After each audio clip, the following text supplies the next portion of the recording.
Economic Development. We're going to talk about the SDC project.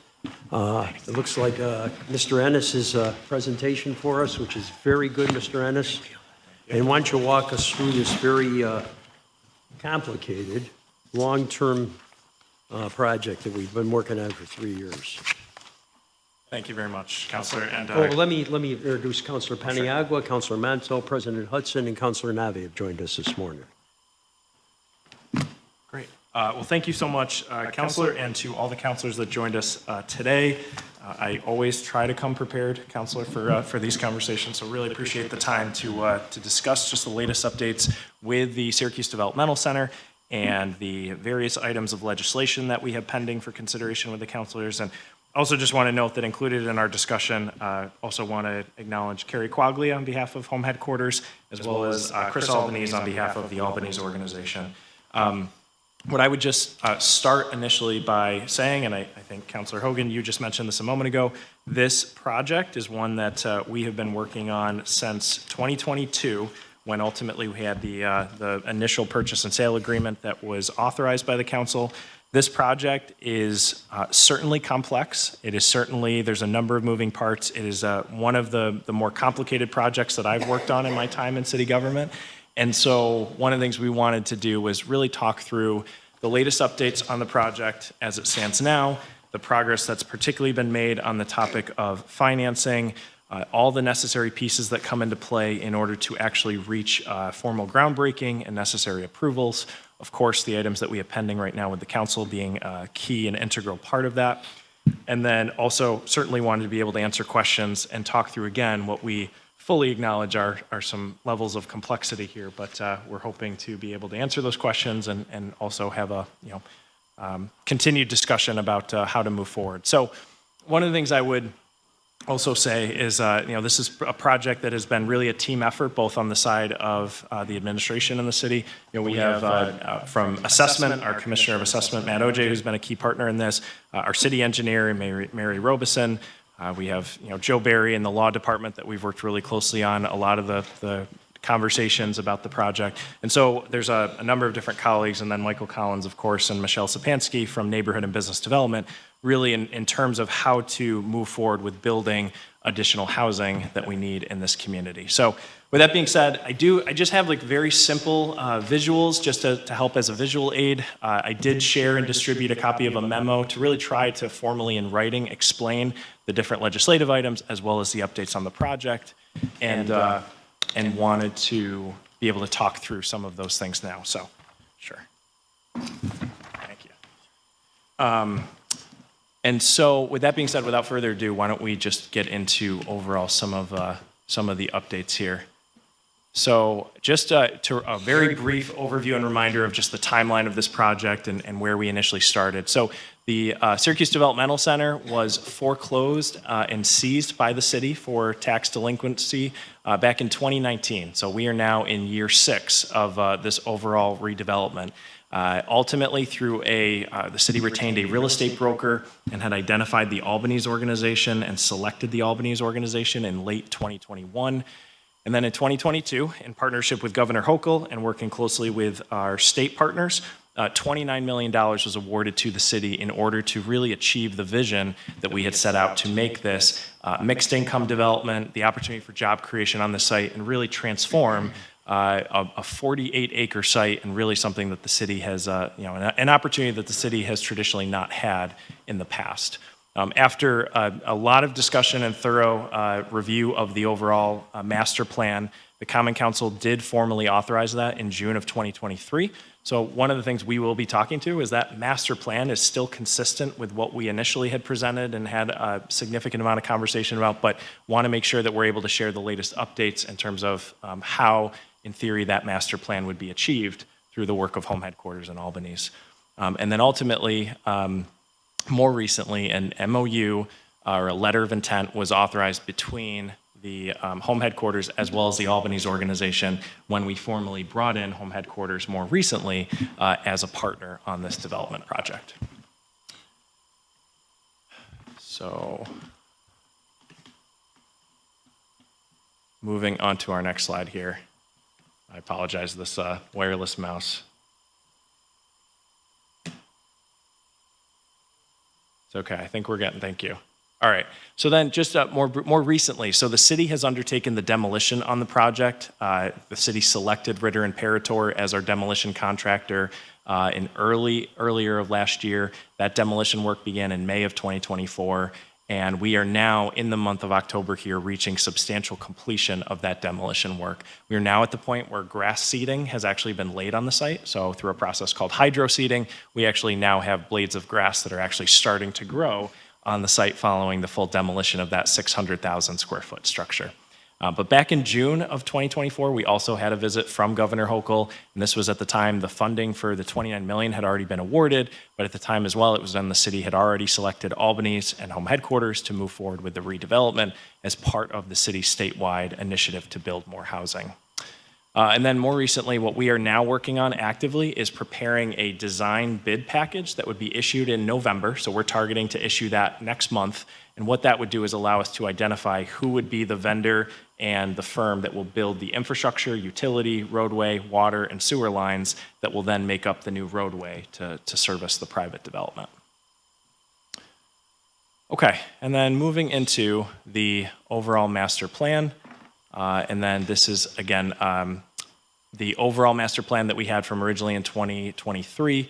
What I just wanted to identify is this slide really shows you the dashed marked lines, which make up and comprise of phase one. So phase one includes 27 owner-occupied townhome units that would be developed by home headquarters, as well as building A and building B that make up the multifamily apartments that would be led and developed by the Albany's organization. And so one of the things we did want to do was be able to provide updates on just the latest in terms of being able to achieve and accomplish both aspects of phase one. Carrie, if you're willing to, I just want to see if you could talk through just the latest updates in terms of progress being made on the townhome project. Yeah, we have more or less final plans by our architect, SWBR. Very pleased with the design of the units. As you know, it's a difficult site to build on. Home headquarters, we feel like this is a project where we can do what we do best, is create owner-occupied housing. I think the council is certainly familiar with our efforts. We've done owner-occupied housing really all over the city. We have applied for and fully expect to receive funding from the state under the AHOP program, Affordable Homeownership Opportunity Fund. And that would provide about $200,000 in a subsidy for each unit. About 9 of the units would have garages, the others would not. We expect the units would sell for between $220,000 to $250,000. That would be the subsidized sales price. There's a lot of moving parts. Again, we've applied for those state funds. That would mean that the units have to be affordable to people under 80% of the area median, but we could actually sell them to folks under 100% of the area median. And we want to have, to the greatest extent possible, mixed income development. Together with the neighborhood and business development team at the city, we've also applied for affordable housing subsidies.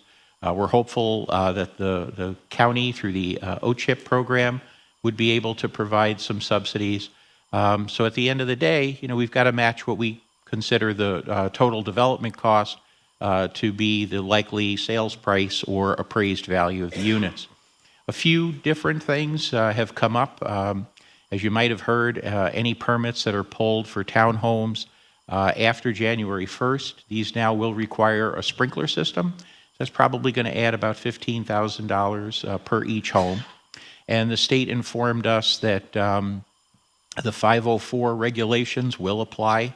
So that means 2 of the units would have to be fully accessible. So we'll have to make those plans. But we're really bullish and excited about the owner-occupied opportunity here. Your funding pretty secured, Carrie? We've had a great track record with the state, both with the Affordable Housing Corporation and AHOP. Did you have a gap at one point, though? I heard. Counselor, there's always a gap. I've never done a project where there isn't a gap. Every time you ask that question, you answer the same way. Correct. There's always a gap. So We don't have bids just yet, so it's a little premature to say, what the gap is. But the fact that we're getting deep subsidies from the state and will certainly help, and obviously we'll be pursuing some county funding as I'll well. have some more questions about that, Eric, as far as the monies go. The sprinkler system on the townhomes, is that tied into their regular water heater, or is there a separate tank per unit? I'm sorry, the heating units for each unit, or? You said they had to have The sprinklers. No, that's an independent water line, yeah. for each unit, Each unit will have to have a sprinkler system, yes. and it's only 15. We're estimating about 15,000. Fortunately, a residential sprinkler system will work. It doesn't have to be a commercial sprinkler system.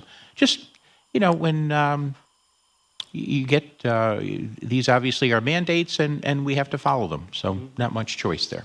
And it's only because it's townhouses. It's a townhome, correct. And that's what the legislation affected, townhomes. They're connected. And even though there's a lot of fire resistance between the units, everybody wants to be as cautious as possible. Thank you, Gary. So, and then what we also wanted to do is just, this was included as part of the memo, just call attention to, within the memo on page 2, there is an extensive amount of information about some of the latest in terms of the breakdown of the units as we look at the Building A and Building B as part of the Albany's redevelopment. So total, these two buildings comprise of 261 units. This is going through the state's Affordable Tax Credit Program through the Housing Finance Agency, or HFA. And so a tremendous amount of work has been going in with the Albany's organization, identifying their tax credit investor, and really working closely with the state to move forward with an identified date formally for closing. So I just wanted to call out page 2 for the counselors because it does give more information in terms of the AMI breakdown, what those units are anticipated to look like, the number of bedrooms. But really what I'll do is I'll turn it over to Chris Albanese to provide some of those updates on all the work that Albanese has been doing on these two buildings. So those light-type credits, has it already been approved? Have you already got it, Chris, or? So with HFA, until you close, You don't say yes or no? we don't have a binding commitment letter, but they've Yours is 4%, right? they have 4% tax credits. Goldman Sachs, we're now working on an operating agreement with them to finalize the deal where they're buying the tax credits, about $55 million or so. We're on HFA's calendar to close, I think, December 8th. And, the attorneys are working on the documents.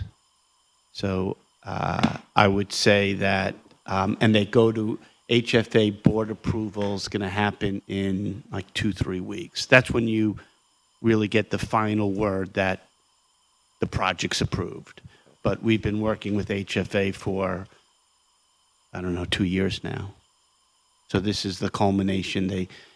Over the summer they gave us the closing slot of December, and their board approval, like I said, will be in a couple of weeks.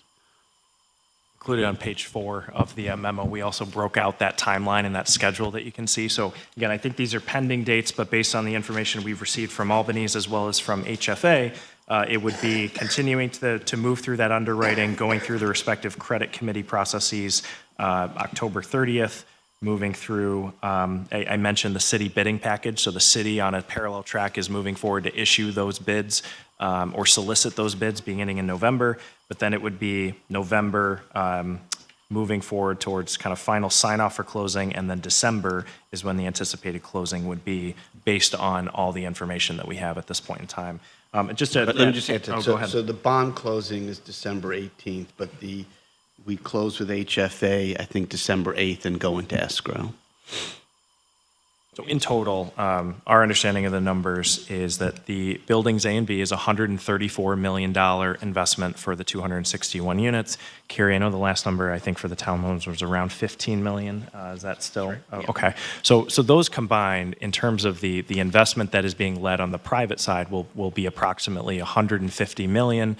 as we as well continue to factor in the demolition costs and the continued work here. So I did just want to be able to have Chris share those updates and what they're seeing, and the selection of Goldman Sachs as well has been a critical piece in terms of being able to move a project like this and of this scale along.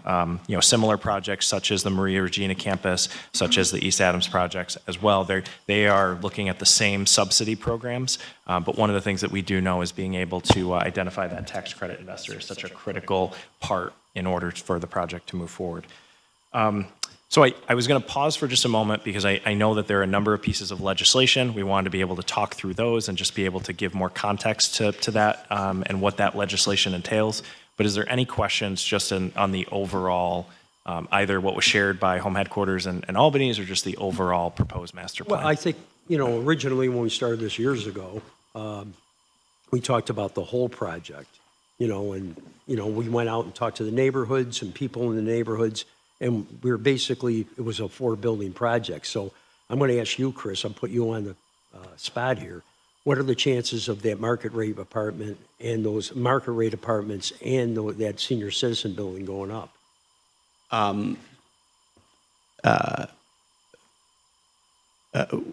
We've done multiple projects in phases. The best example is what we're doing in Suffolk County. We were awarded a 40, 50 acre site, and we are opening now our 6th building. And this has been going on for, we were awarded the property 12, 14 years ago. And each building, generally, we've broken ground, depending on the economy and other things, every 2 to 3 years. We're fully committed to building C and D. C would, we've laid out as affordable seniors, and D, or vice versa, as market rate. The market rate building is more challenging. The rents for this property, making a market rate building work is challenging, but that's our intent, is to figure out how to make it work. And,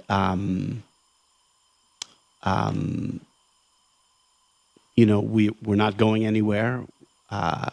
We have, fully intent on completing all the phases of this project. We don't have financing, obviously, lined up for C and D. You said you have financing? We do not have financing. We have not gone out for financing for C and D. We haven't designed the buildings yet. Once we break ground on this, then we will move into design of building C and D.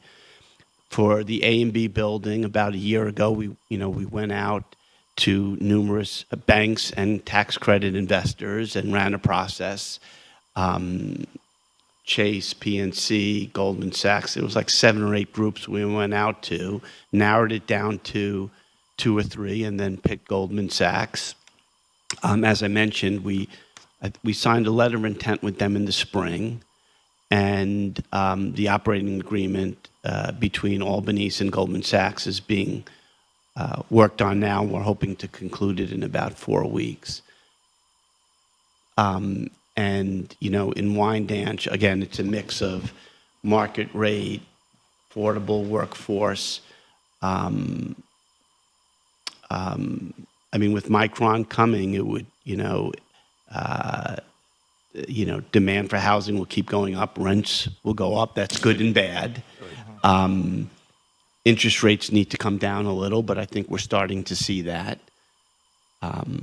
But, we're fully committed to finishing this project. We wouldn't, we like projects of scale and that are multi-phases. So we're not going anywhere. We're going to own and manage these buildings as we do in New York and Long Island. We like scale because there are economies to it. So for a moment, I was trying to pull up the visual here, and I might ask my colleague Pat if he can help me with scrolling through the slides here. But I know we talked about this in the past with Wyandanch Village, and Pat, could you we're going to go through this probably quickly, but just one of the parallels that we're making with Wyandanch, and it was really a majority reason why we selected Albany's in the first place, is that there was a 48-acre site that was heavily underutilized. So Pat, if you can do that aerial shot with the parking lot. Just continue on to slide 16 there. I mean, this was, and I don't know the exact year, Chris, but this was the original Wyandanch Village site that was previously utilized in the town of Babylon. And so this was a multi-phase project. We have pictures to show kind of what those different buildings were, some of which were HFA financed buildings. And what has transformed over a series of years is multiple phases. So Pat, if you can show slide 17, that is ultimately what has so far the transformation of that site has been.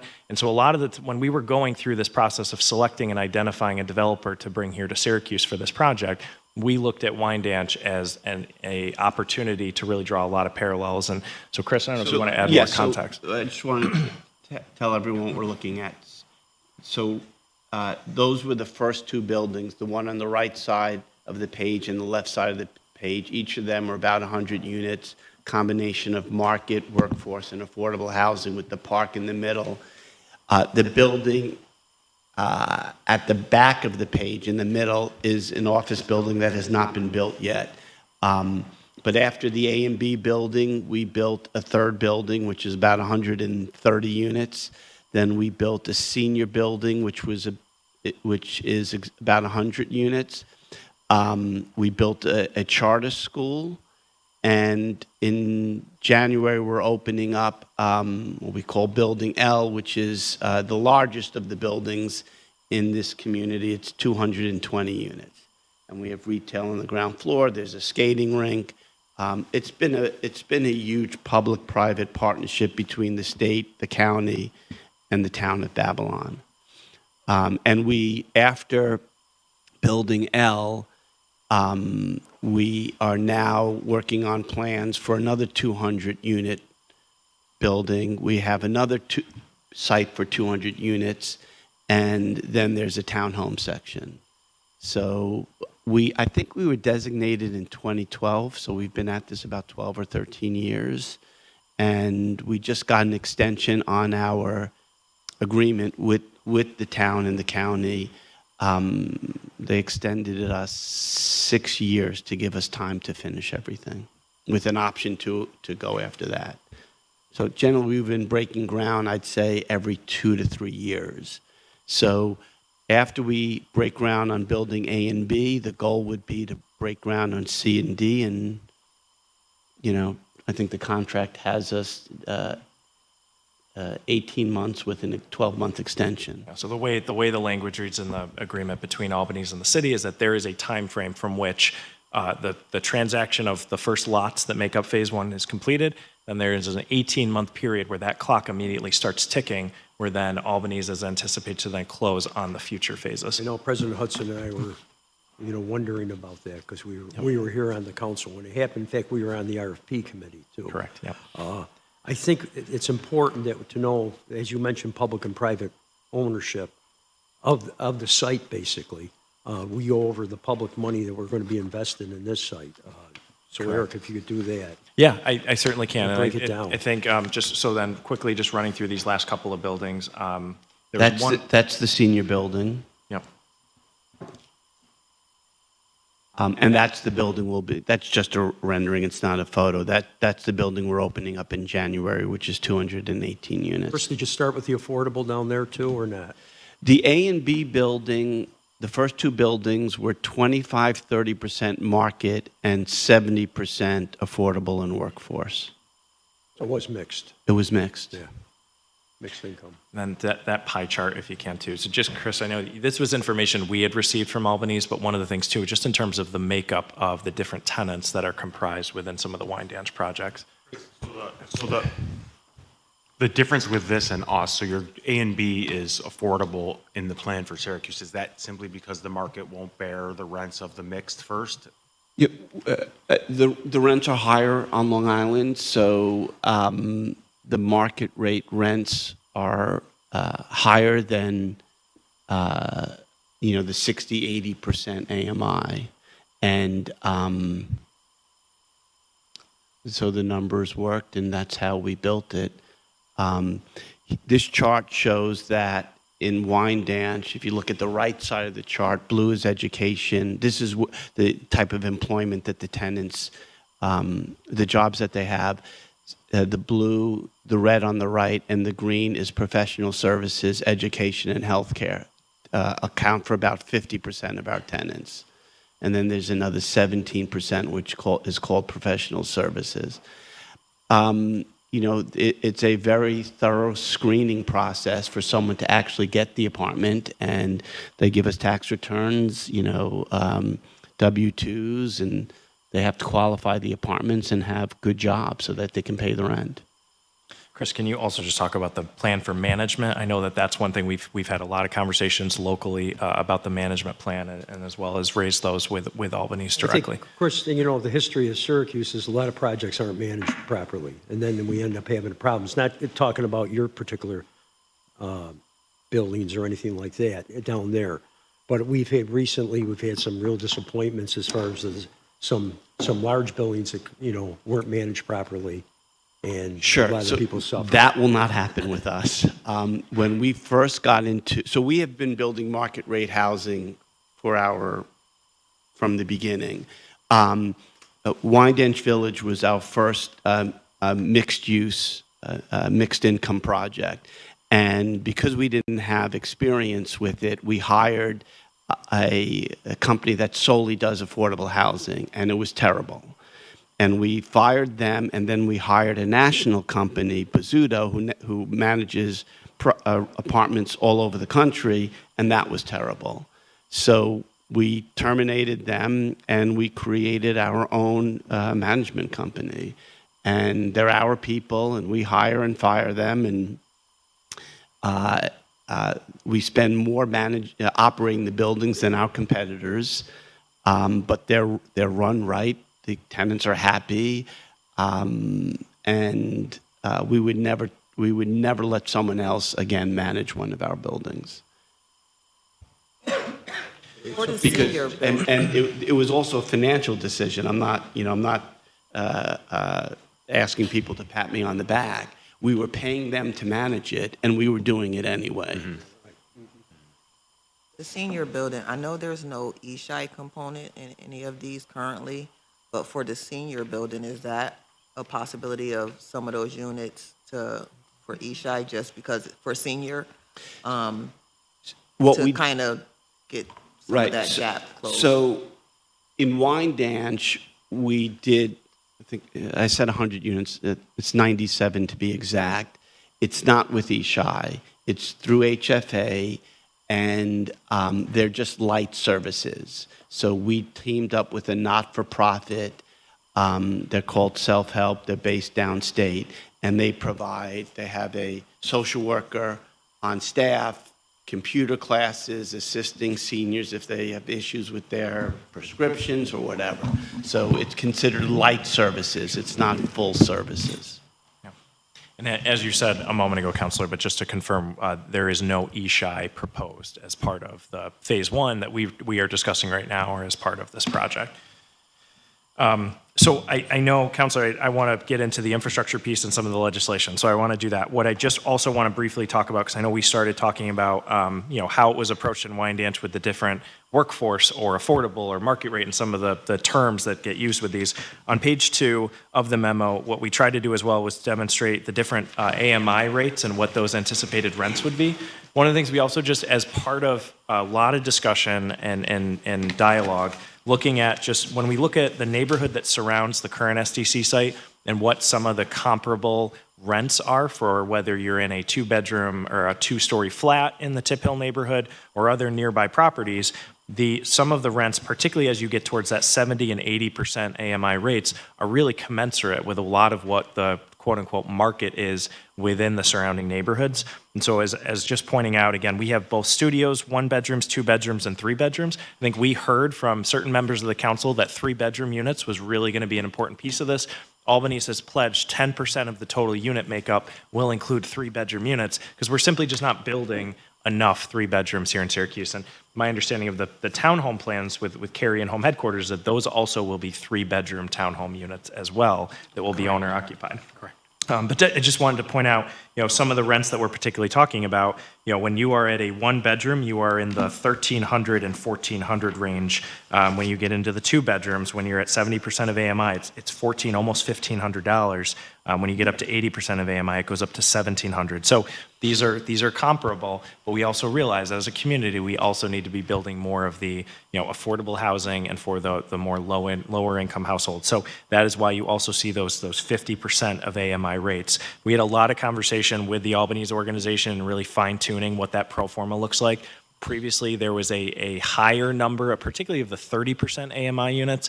That has been changed to be able to better have a balance and be able to have that as part of the overall makeup of the project. So I think we've heard loud and clear some of the questions that were raised and some of what we talked about with counselors, and that has been built into the final proposal that Albanese is now working on with their tax credit investor. Okay, so with that being said, I know we've got the legislation piece. So, Councilor Hogan, would it be helpful if I just walk through? Why don't you walk through it all? Those, yes. Okay, happy to do it, and I'm happy to pause for questions. So please let me know or stop me mid-sentence if needed. So what I'm calling item number 19, as it is in the current agenda that has been presented, which is an amendment to ordinance number 650 from 2022.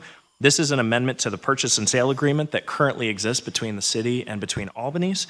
And so there's a number of things that, just between now and 2022, there's been changes reflected within the overall plan and structure of the project, not necessarily to the master plan, but to basically the actual structure between the city agreement as well as Albanese. And so one of the things that we've done is that we did not know the exact tax lot numbers because of the fact we are now going through a re-subdivision process. The City Planning Commission has been reviewing and will be reviewing on Monday night the latest version of that survey that identifies those new tax lots that would then ultimately be sold to make way for phase one.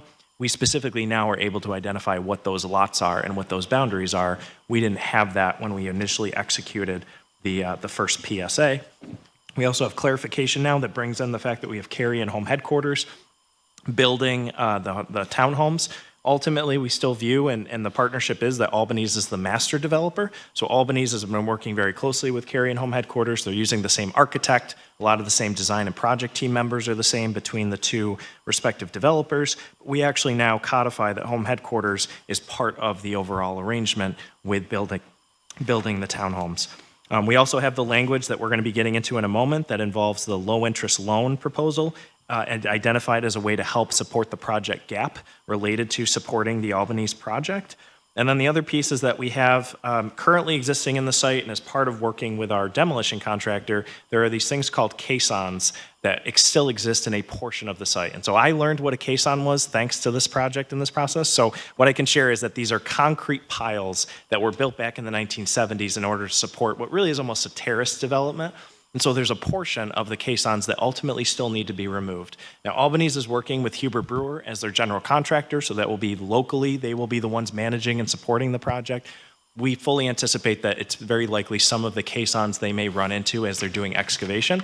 So we felt at the time with Ritter and Parator, it was going to be cheaper, faster, and more efficient to have the private contractor be able to undertake that work instead of the city contractor doing it. So there is a not to exceed clause of $500,000 that we built in and working with CNS and with city engineering that is included as part of this PSA. That was never initially something I didn't even know what a caisson was in 2022, but we did not have that initially as part of the PSA. And one of the final items Education's an important thing. It is, and I will say, this has been a very educational project. And just that last bullet is just, we've had a lot of conversations, I think, as a community about that there's a unique opportunity here to be able to expand the Roseman Gifford Zoo with a portion of this land. Conversations remain ongoing, and we're having a really productive dialogue with the county to be able to identify what's essentially been carved off as a portion of the overall 48 acres. Discussion being had with the county about the ability to expand the zoo. Now that transaction would not happen prior to coming before the council. So at this point, we're still looking at what the terms would be and working with the county, but we very much are confident there will be an opportunity to expand the zoo. My understanding is they're looking to do an African safari exhibit, and so they would look to include that as part of the expanded land that's immediately adjacent to the existing zoo campus as is. So all of those items are identified in the PSA, and so that's just a brief summary of what that legislation entails. there's no questions, I was going to move on to Sedco and the low-interest loan And what's the actual purchase price, Eric, just so we have that on record? for the zoo property. No, for the whole, you said there was changes to the purchase price. So that 20,000 per unit is being, that's being retained as part of the overall project. So that purchase price language has not changed. What we are working on now is the townhomes themselves. One of the things in just the conversations with HFA and with HCR is that typically, and with a lot of home headquarters projects, there's a much lower acquisition cost in terms of being able to develop those projects. So the 20,000, and that's an arrangement directly between Albany's and the city, that is still being retained and structured as part of the PSA. What we're anticipating is that it would not likely be a 20,000 per unit on the townhome side in order to make sure that Cary's able to fill that gap. So 20,000 per unit on the 261 units for the That's A and correct, B? yes. So that is still being retained, and that was part of the original agreement from back in 2022. It would be great to know also, about the expansion of the zoo. Yes. Yep, and so what we anticipate, and again, that technically the authorization for that sale, that's not what the legislation entails right now or for this meeting. We would come back to the council, those conversations in terms of arrangement, what the terms and conditions would be for the zoo and the county, we're still working on those things. So in other words, we're getting $5 million. Correct, yes. I appreciate the brevity, but yes, so I think as you just summarized, but essentially that's all part of the original PSA agreement. Michael Collins, Commissioner for Neighborhood and Business Development. As I'm reading through this, and I've been fortunate to be part of this with Eric since the beginning, and when we all sat on the RFP committee, this is a lot of information, and so I just want to make sure that we're not glossing over important things. One of the things that I want to be really clear about is what part of the land is being purchased, and that is. If you could outline that, Eric, with your I think remarks it's there. it's that yellow dashed mark. So, Yeah, we just want to be really clear. This is not the whole site that we're talking about for a purchase agreement. It is only specifically where they would be building. So we would continue to maintain, to your question, Counselor, earlier about, are they committed to building the future phases? And we heard yes. We also know we still control the site after this legislation, so that we still have control of what happens there. Well, that property is, right next door and adjacent to the property that's going to be developed. So in reality, that's good that we'll have it, but there's not much else we can do with it unless Albany's wants to do something with it. I mean, in reality. I would We say, can't sell it to another developer. We could, but I don't know if that would be, I don't think any other developer would probably buy it.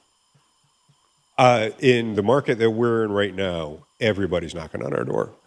The point being, we've got a deal right now that as long as they adhere to it, then we will continue to see exactly what we see. Right. But we do maintain control over that. So if they get to a point where they say, hey, things have changed dramatically, we still have site control.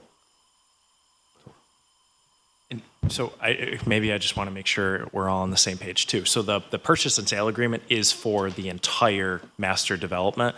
We realize we will be selling the land in phases. So when we say that there's clauses and a clock starts ticking, that clock starts ticking the minute that they acquire successfully phase one, the clock starts ticking on phase two. So the PSA does cover the entire site. However, the city will retain ownership of the land until they're ready to build phase two. So let's get to this. Sure. Okay. Yes. Without further ado. So We need enough time to digest all this because without this is a interesting. doubt. So additionally, I know that we've had conversations started, particularly around the development and the budget for phase one, and what essentially has amounted to the proposal being that we were to provide a low interest loan, which we would look to do through Sedco. The city traditionally does not have the capacity or ability to lend. However, we do have the ability to do that through Sedco.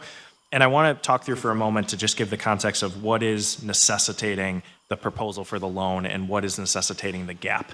So as I mentioned a moment ago, this is a $134 million project. We have subsidies that were identified by HFA, Goldman Sachs buying the tax credits, a number of different sources coming into the project, largely of which is state supported. There is a term or terminology that the state has called going over term sheet based on what their normal standard formula is. And there is a significant amount of subsidy needed that goes far over what that standard formula is. And so knowing, and in addition to the SDC, the Maria Regina campus project is quote unquote over term sheet. The East Adams project is over term sheet. And so as part of those conversations with the state, because of both the new construction, because of the size and scale and the fact it's 261 units, which is larger than some of those other projects that I just mentioned, we know that it is a very significant amount in which the project is over term sheet. And so as part of those conversations with HFA, the discussion became the state is willing to bridge that gap, which is tens of millions of dollars, and provide that additional subsidy, but they are looking to the locality and have a local match to also help to contribute that. That number is largely around $9 million. That is why, and I know we have a breakdown of what that request as part of SEDCO would be. It's 11 million, but it's going to be the 9 million I'll start with first. That is intended with the city being able to come to the table. Now, in full disclosure, we've had conversations with Empire State Development about being able to repurpose the $29 million grant that we had, which a substantial portion, around $12 million, has already been used for the purpose of demolition, design work with CNS companies, and then now we're looking at the plans for being able to start construction on the roadway. But through conversations with the state, we have an opportunity to repurpose a portion of that $29 million, and that would be used, and that would provide the capital for the low-interest loan. So essentially being able to And use the it. interest is 0.25? The structure that we have been talking about with Albany's would be 0.25% interest. And it'd be how long would the loan be? So this is very much still, at this point, we're working through the terms, but we would be looking to likely do a 50-year term, 5-0. So I won't be around when it's paid off. I don't know if I'm going to be around either. I'll be here. But and I'll turn it over to Chris just in a moment. I think, but what I just want to communicate is that it's a unique structure. I know I keep saying it's a complex structure. There's because of the structure in which Albany's is doing this project, it is not where we have been working with Kerry Quagley. I know as part of the council was supportive of a $750,000 allocation for the purpose of the townhomes. That type of structure does not work for Albany's because of IRS complications and what they're doing with the structure. So the loan is a way to be able to provide that subsidy, bridge that gap to the tune of $9 million, with the ability to then unlock what ultimately may amount to upwards of $35 or $36 million that's additionally needed to get this very substantial project fully financed. And Chris, I don't know if you want to add additional context to that. So, so originally, when we were negotiating with the HFA, the project was about 25 million over term sheet, but then we added more units, and obviously construction costs have gone up. So now I think and at that point, they wanted Syracuse to contribute 9 million. Now I think we're a little over 40 million over term sheet, but fortunately haven't increased what that local contribution is. So it was intended to be a $9 million grant as required by the state. We can't accept a grant. Right. Because if we did, then we'd have to pay income taxes. So and even the new construction grant that we get from HFA, it's also structured as a loan. And that will also be a 50-year loan. And, the IRS doesn't look at that as a grant because it's affordable housing. So the IRS will allow a developer to receive a low-interest loan without charging income tax on it.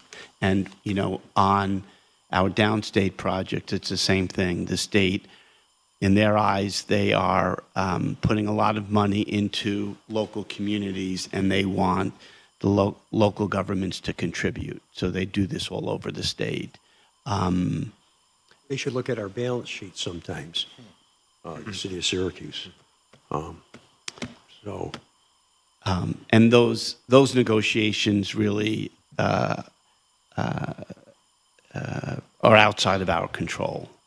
The other thing, we're not in a QCT here or a DDA, whereas downstate, we are, and we get a lot more tax credits, so we don't need such a significant amount of grant money. Can you just explain what those acronyms are too, Chris? I'm sorry. So there are maps all over the country, and certain neighborhoods are in what's called a qualified census tract, or a difficult to develop area. And if you're in one of those areas, you get a lot. Those 4% tax credits, you get a lot more of them. Was the Wine Dance project one of those? It is. Yeah. Unfortunately, the way the boundaries work is that Geddes Street, South Geddes, is included in that QCT, but as soon as you cut over into the next census tract, it's outside of it. I know I keep mentioning Maria Regina. Unfortunately, south of Grant Boulevard is in a QCT. North of Grant Boulevard is outside of a QCT. So unfortunately, this challenge is one that home leasing has been running into as well with their In a project. different vein, in the American Rescue Plan, we ran into the same problem trying to do something at Burnett Park too with the Similar, pool. yep. But we ended up winning. And not all of Wine Dance is. So we have the site that we're opening up now is a site we have 2 blocks north is not. A site just one across the street from the building we're opening up now was not. This year it changed, and it is. The lines are arbitrary. There's no, and politically, you can't change them.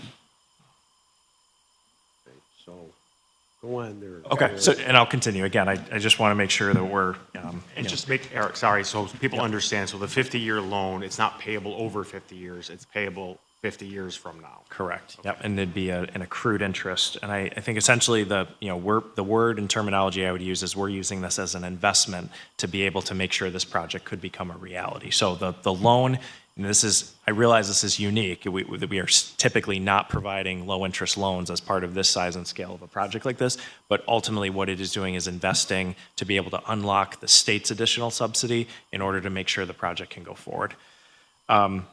So the thing I would note is on page 3 of the memo that I know I keep referencing, we have that breakdown, $9 million being the number that ultimately we've been discussing directly with Albany's in terms of being able to achieve that gap subsidy that's necessary.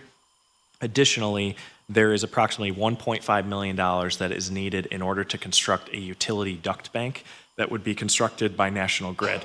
Now, we've had a lot of conversations with the law department and really looking at this from could the city directly invest in this type of project? Our understanding from Joe Barry and through conversations, National Grid will own and continue to manage the actual duct bank, but it is critical in terms of building the infrastructure. So we would be running into I think we've talked about in the past, this municipal gift clause, or the idea of a gift clause in which the city cannot directly encumber that expense for the utility duct bank. So again, part of it is that we would look to use SEDCO to be able to then make that investment to build that utility duct bank.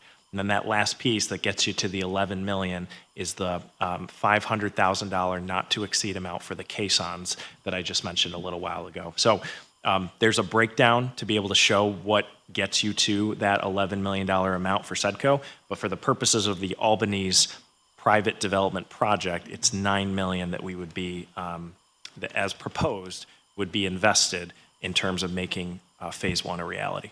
So $6 million for the infrastructure, right? Correct. I mean, I'm just trying to get all the costs, I mean, what the city's doing here. Correct, I mean, yeah. through the state money. Yep, and I think. And this doesn't even take in the pilot agreement.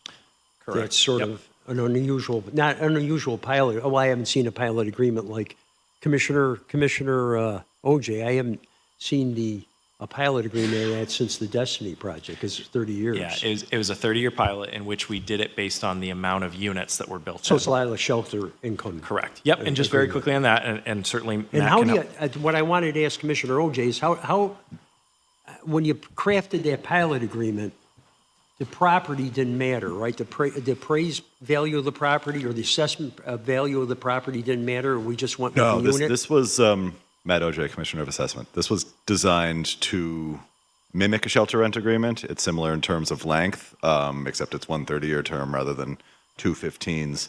But it's a heck of a lot more lucrative for the city than what we're permitted to do statutorily under private housing finance law. Okay, but we don't know the appraised value of the property, right? No, irrespective of assessment or full market value, Okay. just on a per unit count. I mean, it is $250,000 it starts at, correct?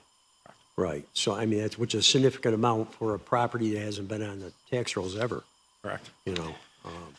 Well, it was on the tax rolls, they just weren't paying. For a period of time, that seems to have been the problem.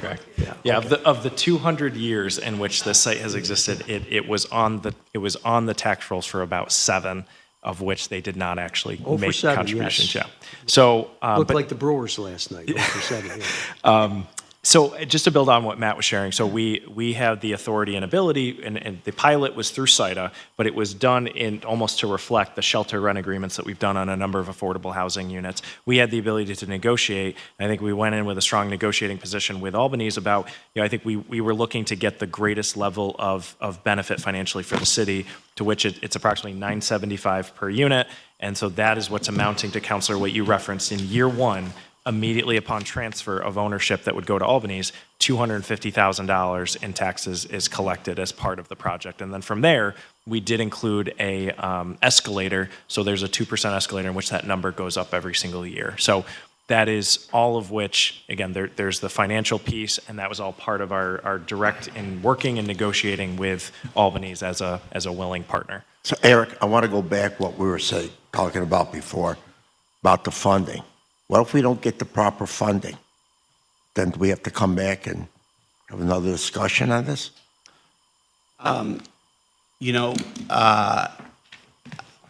HFA has never not funded one of our projects when we're this far in. I mean, they're going to board approval. They've been looking at our underwriting for months now. They have the Goldman term sheets.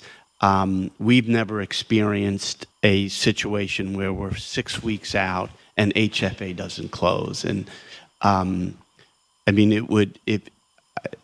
and this has been a priority for HFA. I know it's obviously a huge priority for Syracuse, but HFA committed $29 million for the infrastructure, demo, environmental. So to do that and then not fund the project, they would have wasted $29 million. I don't see a scenario where HFA doesn't close. Okay. So, Counselor, I was talking with Homes and Community Renewal yesterday, HFA's division of that. They are fully expecting to close on the dates in December that were mentioned earlier. This is the governor awarded $29 million specifically to this site. This is important for the governor. So HFA is not going to not deliver what the governor has deemed important. That's important, so after this project, we can get on with Maria Regina. So we're looking at a similar closing line for Maria Regina. So it's not one after the other. It should be, ideally, we're seeing Maria Regina, Syracuse Developmental Center, phases 1 and 2 for the East Adams project, all 4 close in December. Okay, thank you. Yeah, sure. Do just add one important piece as part of this conversation, though, and based on what Chris is sharing, is that all indications is that we are moving forward and on track for that December closing. But one of the key pieces in terms of HFA being able to do their part would be the local. The pieces at the local level that are needed. Now that includes, and I purposely included on the schedule, the Planning Commission. This project will be on the Planning Commission agenda on Monday evening to approve and finalize those lot lines and re-subdivision. That a re-subdivision is critical in terms of being able to have the local approvals. But in addition to that, and the pieces that we have as part of the legislation we'd be talking about would be amendments to the purchase and sale agreement, and then the discussion particularly around the low interest loan through SEDCO as what essentially they need to see as a commitment of local match in order to be able to unlock and secure the HFA financing. So that's just the one piece is all indications are pointing to on track. At the local level, HFA is looking to us as well. Right. So what we're asking the council to approve and also the planning board are conditions that the state is saying these are the things that need to be finalized in order for the state to close. So I will continue going if that's okay, Counselor. So I know we've now broached the topic of the SEDCO loan. I think now we're getting into particularly the remaining, the $29 million that was awarded from the state. You know, again, I'll reference page 3 where we have that breakdown. There is a portion of that funding that is still going towards infrastructure build out. I know I mentioned again, the next steps would be selecting that contractor with that bid package that goes out in November. Immediately from there, once we identify and have a contract, laying down utility lines, water, sewer, conduit, and then as well as having a gravel road that becomes navigable for construction vehicles and Huber Brewer to then break ground. So we have of that $29 million, and this would be including the $11 million for SEDCO, there is a remaining $6 million that can be invested for the purposes of that infrastructure. And then in addition, understanding that building the roadway is needed and that there's costs anticipated with that. We've been working with other colleagues in city government to look at the state's CHIPS funding. So we have the ability to do new roadway through state CHIPS funding to the tune of $5 million. And then there is a bonding piece that would seek authorization to bond for the remaining portion, which is approximately $7.8 million. So the total bond is the two reimbursable pieces through ESD and CHIPS, and then the other piece is our capital investment of 7.8? Correct. Okay. Yep. And that's where that $18.8 million number is coming from, and that was part of the legislation that was submitted by Mary Robison and Engineering. Where are we going to get that 7.8? And so that piece would be through the borrowing structure and through, and I again realize and I acknowledge that this is a financial decision that needs to be made. You know, when we're building roadways throughout the city and as part of the city's capital plan, this would be part of the plan to include that as part of the city's capital plan. I mean, we all are aware that most times, and my experience at the IDA and the county side, most times the developers foot all these infrastructure bills, usually. And we're making a solid investment in this area through the public funds. Yeah, so I think no question that depending on certain areas or parts of the city, or especially particularly for towns and villages, and I know it can be different, you know, the way that from the very beginning our intent was that this would be city right of way and that the city would ultimately control and be able to have this roadway then to support the surrounding private development. Support it too. Correct. Yep. But also, you know, we will have looking at ornamental lighting and the sidewalks, and you know, we have a two-way cycle track that's included as part of bicycle infrastructure. So a lot of thought was put in as well, making sure that the design meets the high-quality design that's planned by Home Headquarters and by Albany's. So Eric, when you talk about roadways, so I guess we have the full picture. Are you just talking about actually building out the roadways inside of the yellow, or will we actually do work on the rest of the site? Yeah, it's a great question, Counselor. So the initial phase, when I talk about the utility, everything underground, that is going to be done for the entire site. So the entire site will have that underground utility ready to go, which would then support the future phases. And the road. And the road, yes. And then there's the access road in which we've, you know, that name again, I know we have the street naming of Jensen Avenue and Helen Hudson Boulevard. So we would have that road that connects into Seymour, that access road would also be created. That's necessary from a permitting perspective. From there, the area where it's hash marked in yellow, that will become a fully completed road. And I keep using like the ornamental lighting as a good example. What we don't want to have happen is we don't want to fully build out this roadway in the immediate term. And then when we go to build phases C and D, construction vehicles are knocking over the lights or, you know, trashing the sidewalk. So the plan would be is that we would have a fully completed road for a section where that yellow hash mark is, to make sure if you are living on site, on premise in this site, you will have a fully completed roadway. The back portion, that will then be fully built out at later phases in order to make sure building C and D can happen, but we don't want to have a fully completed roadway that then gets destroyed when we go to build future phase 2 and 3. And Mary's here too, so I just like, if there's other questions, but Mary, I'm hoping that did it justice in terms of explaining that. And then let me think you ask did a one more great question job. before Mary gets up there, because she can probably answer this. So let's assume we do the right thing and give the zoo that 7 acres of property so they can do their expansion. Does any of this include building some sort of fencing buffer or whatever we would build to buffer the zoo from the project? So what I can say is that as part of those discussions right now that are being had with the county, it is the city's position that we would not be responsible for building that fencing. With the understanding the zoo, certainly, I think we're all supportive of being able to see the zoo expand, but understanding that any, demarcation, fencing, we're talking about security, there's key things that need to be accomplished, and we would look to the, that is our proposal and our position. So again, there's conversations that still need to be fully fleshed out, We but want to make sure, I've talked to Mr. Donovan from SEPTAG there, and we want to make sure that we secure the area too. Obviously, and so we want to be involved in how we do that. yeah. And that's important to us too. Yeah. They're planning a giraffe exhibit. I mean, it's, Which is these sort are of wild. neat when you open your windows and there's a giraffe staring at you. It's sort of neat apartment. It'll be very cool, but it has to be secure. So, Councilor, going back to your question about the roadway, and again, Mary, I think so. I think our goal is that we would look to accomplish it in phases. CNS and working aligned with CNS as our designer, that is the way they're approaching this, as well as doing it in phases, so that way we're doing it in a way that's smart with the private development that's being planned. So, And then Mary? we've built in the cost of completing the roadway in the back for building C and D in our CIP that was just submitted. But it depends, when we build, that cost is an estimate, a real rough estimate at this point based on, the economy and inflation rates and stuff. So I think just the final piece, again, we've outlined the schedule and working very closely with the state, with Goldman Sachs, with Albany's, with home headquarters. This has been an extremely collaborative project, and completely acknowledging and recognizing there's a lot of numbers. We're throwing a lot of conversations around the cost affiliated involved. I think just the very last point I would make is, we are seeing, if you point to areas like East Genesee Street, a lot of market rate housing that's under construction, particularly I think to the tune of around 1,000 units, depending on areas. And when right now, as we sit today, Cary and home headquarters are building a handful of their additional AHOP units. They have their first successful AHOP allocation. We are very confident there will be a second as part of the townhomes.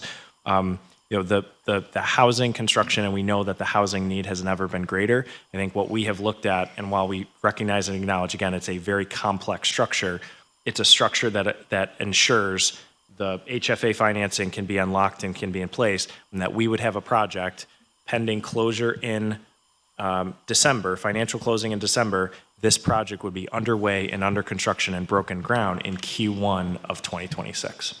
And it'd be remiss for me to also offer that, we've put together a management collaborative effort with CITA, and I think it's been presented to you too, Chris. My feeling is that because there's so much public involvement in this, I feel members of the public should be part of the management team there. And that is going to be a key thing, and I think we can work that out. And I know conversations are ongoing. I know that's one thing we'll continue to work through with Albany's, and then between, Councilor, with your you have a involvement. great record as far as management goes, and I'm Thank you. well aware of that. But, it's incumbent on me as representative of that area and been with this, living with this for 3 years, that I make sure that, and as I said before, the history in this town isn't the greatest as far as management of large projects like this. And with all of our projects, we're very involved with the community. We remain involved in the community. We've done that in Wyandanch, and we will continue. We will do that here. That community will be involved with you. I see the head of the Tip Hill Neighborhood Association right over, Janice McKenna, who you'll get used to seeing quite a bit, I imagine, Chris. So. Absolutely. Okay, so just what I would say is I know Chris is available and continuing to talk through it. We're happy to share the information, including the slides, and again, that parallel track of Wyandanch, the multi-phase development that was undertaken with Wyandanch dating back to 2012. We very much view, and I know Albany's views, this is a multi-phase but multi-year commitment that they are making as well as part of this project. Thanks. Any other questions from my colleagues? Okay. Do you have anything to? I think I've said enough, Counselor. Yeah, thanks. Okay. But thank you for your time, because we do appreciate it. Okay, thank you. I'll ask for a motion to adjourn. So moved. Second, okay.